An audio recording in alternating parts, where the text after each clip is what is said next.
Inna ad-dina 'indallahil Islam.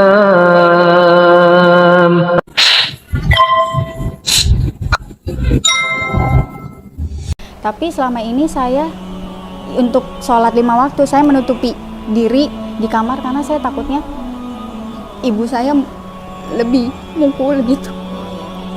Iya. Karena waktu kejadian terakhir tuh ibu saya tuh injek saya. Injek. Oh, sampai injek juga ya? Injek bagian mana? Injek dada sama perut. Oh, dada sama perut diinjak ya? Iya, saya. Kita beralih kepada Mbak siapa? Marsha. Marsha, kepada Marsha ya. Sudah bersahadat? Sudah, alhamdulillah ibu. Tanggal berapa? Tanggal 17 Agustus 2023 di Masjid Baitur Rahman Bekasi. Baitur Rahman Bekasi. Oh ya. Ustadznya Ustadz Umar Mita. Oh, dengan Ustadz Umar Mita. Iya. Iya, baiklah. Pas gitu sih. Iya, ini ada Ustadz Ismat di sini, seorang pengacara. Kalau ada keluhan apa, mungkin singkat saja ya, untuk ini aja, untuk pengantar supaya Ustadz bisa menanggapi. Boleh, silahkan. Baik, assalamualaikum Bapak Ibu. Waalaikumsalam warahmatullahi wabarakatuh. Di sini saya mau menceritakan kemualafan saya. Jadi sebetulnya saya mualaf itu kan baru tahun lalu, tapi saya mencari ketuhanan itu sejak SMP gitu. Cuman saya belum memberanikan diri untuk pindah karena saya masih tinggal sama orang tua. Jadi saya takut kalau diusir saya mau tinggal di mana gitu kan. Jadi saya udah bekerja pun sekarang ya, saya berpikir saya bisa menghidupi diri saya sendiri gitu kalaupun nantinya saya diusir gitu kan. Tapi ternyata singkat cerita, saya sudah jujur sama orang tua saya nggak terima saya pindah. Memang saya mewajarkan itu karena kan orang tua ya gitu kan, karena saya memang lahir itu Katolik, semua Katolik, tapi keluarga saya pun juga ada yang Islam. Memang dari tante saya itu ada yang mualaf juga 2 orang gitu. Jadi sepupu-sepupu saya juga banyak yang Islam juga gitu kan. Memang keluarga toleransi juga sih sebenarnya gitu. Cuman karena saya keluarga Katolik emang agak susah sebenarnya gitu. Jadi pas saya jujur saya pindah setelah 3 bulan itu, memang orang tua saya kan sekarang bekerja di Arab. Karena karena perminyakan. Jadi dinasnya pindah-pindah sekarangnya di Arab gitu kan sama orang tua saya berdua. Habis itu saya cuman video call, jujurnya saya jujur, saya bilang saya pindah. Berarti belum pernah ketemu selama sudah sahadat? Sudah. Oh, sudah. Akhirnya ketemu pas Desember, pas waktu pulang Natal, buat Natal. Jadi kan. Sudah mengetahui orang tua. Sudah. Ya. Saya jujur, tapi orang tua saya bilang, saya bercanda, dibilang saya nih dari mana kamu gitu. Ya saya bilang hidayah gitu loh. Saya bilang udah dari SMP segala macam, ibu saya nggak percaya gitu. Ya saya bilang hidayah itu kan yang tahu cuma diri sendiri sama Allah. Saya bilang kayak gitu. Mau bagaimanapun saya mau cerita sama siapapun orang nggak akan percaya. Saya bilang kayak gitu ke ibu saya. Akhirnya dari situ saya selalu ngobrol sama ibu saya dipukulin. Jadi ada perlakuan tidak menyenangkan ya. Karena saya dipukul bagian mana? Muka, semuanya sih. Oh, semuanya.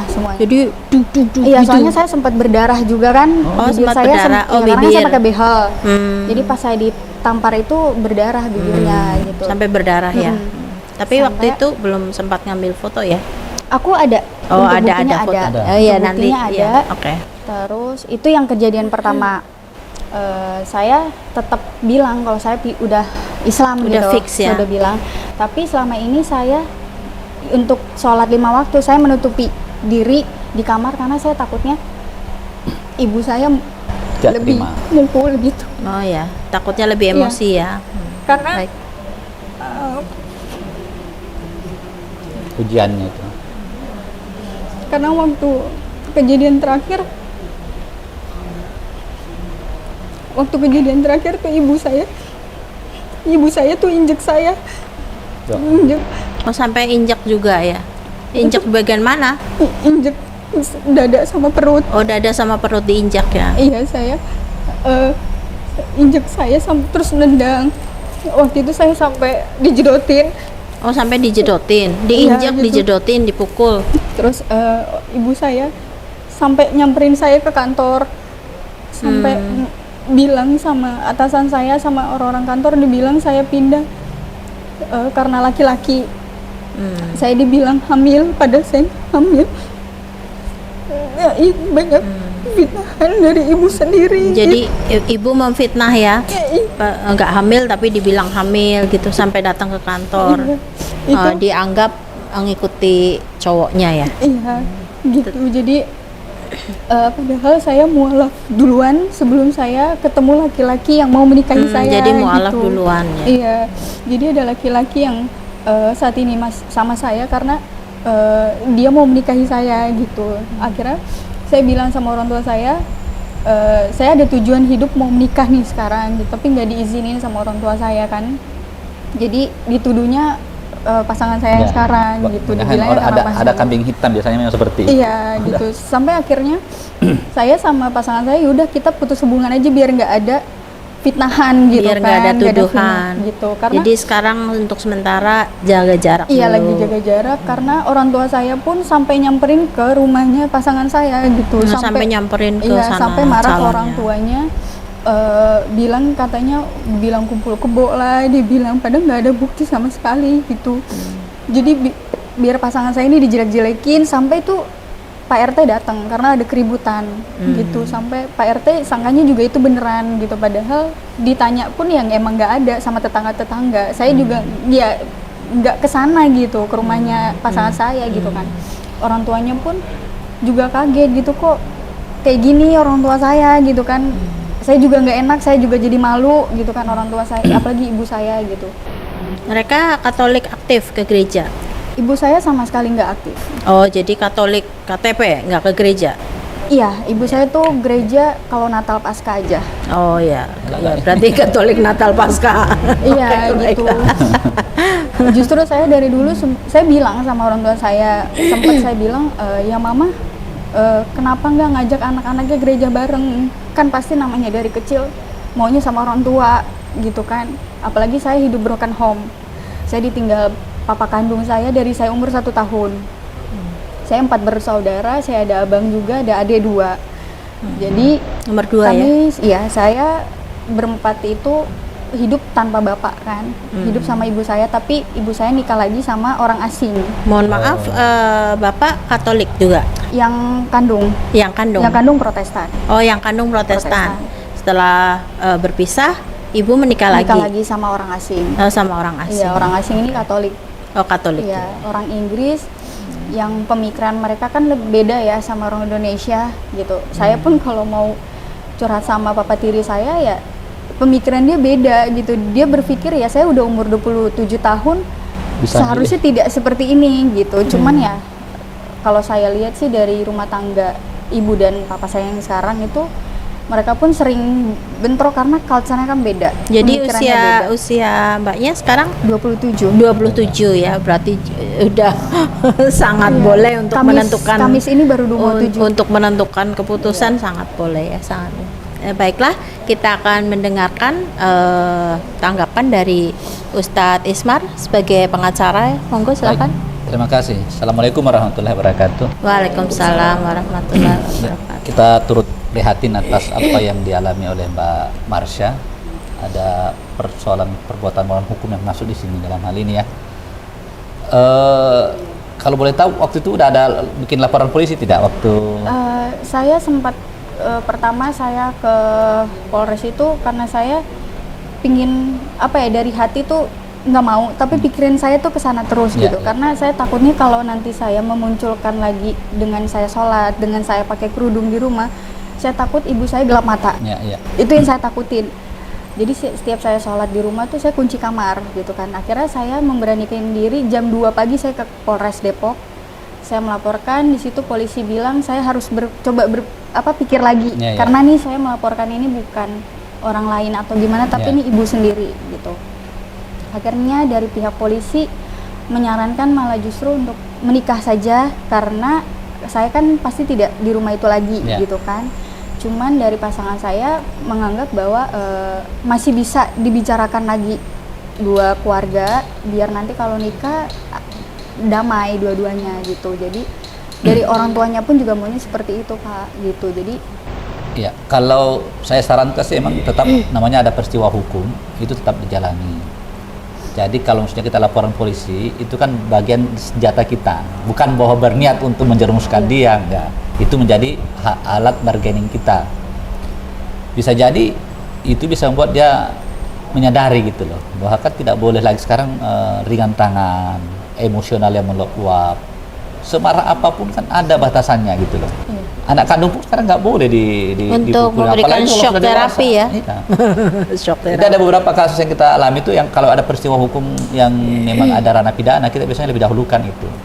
Itu menjadi bargaining kita, alat bargaining kita. Jadi kalau kita laporin, dia dipanggil, mungkin dia udah ketakutan itu. Dia biasanya malah, oh ya udah. Tapi tadi katanya ada buktinya ya, Ustaz? Enggak, memang polisi ada kayak begitu, makanya kalau ada kita bukti foto ya? ada bukti foto, tapi nggak sempat visum, belum.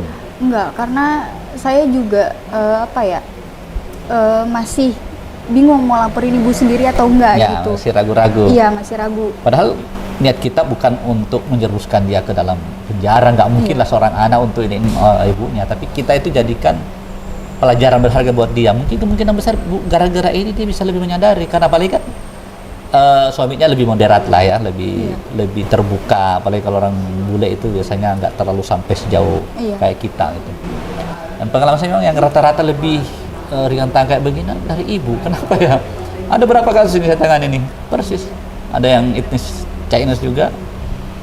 Ya, sementara ini kita tangani, itu ibunya juga yang bapaknya Mungkin sampai rasa memiliki lebih tinggi Lebih karena tinggi, ya. ibu kan yang ngurus dia dari kecil. sama ini kemarin dia gitu juga, dia lakukan pemukulan, tapi ini belum sempat kita laporin, tetapi sudah ada anaknya pintar dia rekam. Jadi ada kata-kata menghina Islam, kan biasa lah itu kan, biasa kalau kita semua kan nggak menyadari, jadi dia rekam anaknya, saya pegang, saya putarin di depannya dia, saya bilang saya mau laporin ibu di.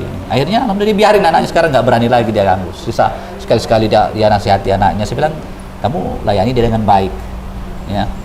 Jadi si anaknya sudah mau keluar, udah gitu juga. Akhirnya kan jadi masalah itu kan ada orang lain lagi dijadiin kambing hitam. Memang dia ada anak dari Medan itu kayaknya udah dia suka gitu kan, dia sendiri nasihati anaknya, alhamdulillah alumni santri masih lugu juga. Dia takut ke Jakarta, takut hilang, dia bilang. Anak yang mualafah ini udah pengen ke sana, tapi kan saya bilang kalau mau pergi jangan dari kita, maksudnya kamu udah keluar sendiri, kan udah dewasa, udah 24 tahun, karena nanti dituduh lagi dibawa lari, ya kan, atau diculik. Jadi celah-celah hukum itu. Tapi kalau anaknya sendiri kayak mbak Marsha sendiri pergi meninggalkan rumah, kan nggak ada yang bisa dia tuntut. Udah dewasa kok, udah besar, nikah sama orang lain nggak ada masalah. Makanya itu polisi juga betul juga udah nggak ada masalah sebenarnya kalau sudah mau melangsungkan pernikahan. Sampai kapan pasti akan baik mungkin. Cuma sisa waktu yang menjawab nanti. Tapi kalau memang kondisi sekarang bisa juga itu dijalankan, masalah laporan polisinya diresmikan ya.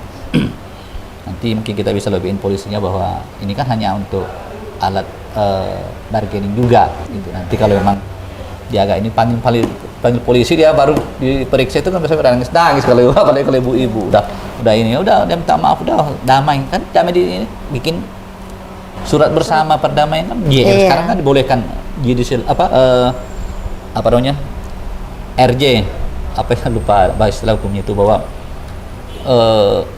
melakukan perdamaian ketika itu kan nggak boleh dilanjutkan gitu loh, apalagi kalau masalah keluarga. Jadi polisi juga nggak bisa apa-apa, nggak bisa jadi gunakan. Yang paling penting kan kita berniat hanya untuk ya Allah, hanya untuk, nggak ada lah niat kan. Malah kita orang Islam itu kan lebih dulu mungkin mencintai ibunya, sekarang jauh lebih mencintai. Jadi berbakti kepada ibu setelah masuk Islam itu jauh lebih besar lagi kehebatannya daripada dulu ya, dibanding waktu belum Islam.